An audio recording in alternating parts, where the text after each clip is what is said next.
n'ihi nke a ka nwoke ga-eji wee hapụ nne ya na nna ya ma rapara n'ahụ nwunye ya ha abụọ ewee bụrụ otu dịka akwụkwọ nsọ bụ Baịbụl si wee kwu n'akwụkwọ Jenesis isi nke 2 amaokwu nke 24. ya bụ nkwupụta nke akwụkwọ nsọ bịara na mmezu na ndụ Austin Nnaemeka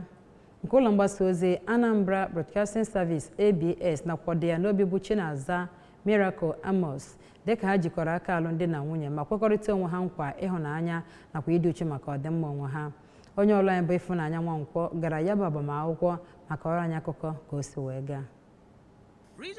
Regional Overseer Deeper Life Bible Church Otuocha Pastor Gambe Leyas gwa di na nwunye ọhụrụ anụnwa ka ha bụrụ ndị na-erube isi nye iwu Chineke ma jiri ibe ha kpọrọ ihe. Nne na nna nke nwoke Maazị Michael Nnaemeka nakwazi Oriakụ Caroline Nnaemeka, nwanne ya nwoke Maazị Ignatius Nnaemeka, nakwazi nne nke nwaanyị Oriakụ Monica Chibongu Amos, nakwazi nwanne nna ya Pastor John Mba kwupụtara afọ ojuju ha nye ya bụ alụmdi na nwunye. Duzie ndị na nwunye anụnwa ndụmọdụ ka ha bụrụ ndị ga-ebute Chineke ụzọ n'ezinụlọ ha, na-erubere onwe ha isi ma bụrụ ndị ga-afụrịta onwe ha n'anya. Head of Commercial Unit ABS Onitsha Maazị Val Ogwuejiofọ kọwazi na Austin dịka onye dị uchu n'ọrụ ya nakwazi onye na-agbasi mbọ ike chetara di na nwunye anụnwa mkpa ọ dị ka ha na-agbakwuru Chineke n'ekpere oge niile ha nwere ihe iche aka mgba. Di na nwunye ọhụrụ anụnwa Maazị na Oriakụ Nnaemeka tozin Chineke maka ya bụ mmemme gara nke ọma, kwe nkwa ịdị na-ahụrịta onwe ha n'anya site n'otu ọcha Ifunanya Nwankwọ n'akụkọ ụwa ABS.